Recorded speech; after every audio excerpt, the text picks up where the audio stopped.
కడప జిల్లా పులివెందుల కాన్స్టిట్యున్సీ.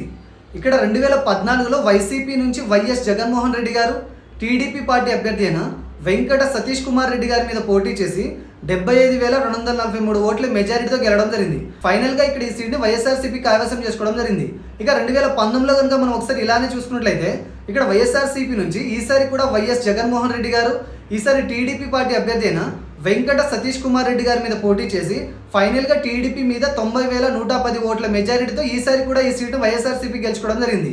ఇక ఈ 2024 ప్రస్తుత పరిస్థితి కనుక మనం చూసినట్లయితే ఈసారి టీడీపీ, జనసేన, బీజేపీ కూటమి అభ్యర్థిగా టీడీపీ నుంచి మారెడ్డి రవీంద్రనాథ్ రెడ్డి గారు పోటీ చేయడం జరుగుతుంది.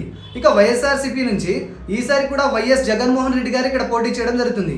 ఈసారి వీరిద్దరి మధ్య జరిగే హోరాహోరీ పోరులో ఏ అభ్యర్థి గెలుస్తారు అనేది మన అందరికి తెలుసు. కాబట్టి ఇక్కడ గెలుపు గురించి కాకుండా జగన్మోహన్ రెడ్డి గారికి వచ్చే మెజారిటీ గురించి ఆలోచిస్తే ఇప్పుడు అక్కడ ఉన్న పరిస్థితులను దృష్టిలో పెట్టుకొని అంచనా వేస్తే వైఎస్ వివేకానంద రెడ్డి గారి ఇష్యూ కారణంగా వైసీపీ మీద ఇక్కడ కొంత యువతలో అసంతృప్తి కారణంగా ఇక్కడ నుంచి పోటీ చేసే అభ్యర్థి రవీంద్రనాథ్ రెడ్డి గారికి కూడా ఇక్కడ ప్రజా ఆదరణ అధిక శాతం పెరగడం కారణంగా ఈసారి ఇక్కడ ఫలితం అనేది పోటాపోటీ వాతావరణాన్ని కల్పించనుంది.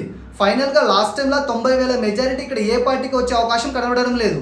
ఫైనల్గా లాస్ట్ టైం గెలిచిన వైసీపీనే ఈసారి కూడా 2014లో గెలుచుకున్నట్టుగా 70,000 పైచిలకు మెజారిటీ ఇక్కడ ఈ సీట్ని గెలుచుకునే అవకాశం కనబడుతుంది.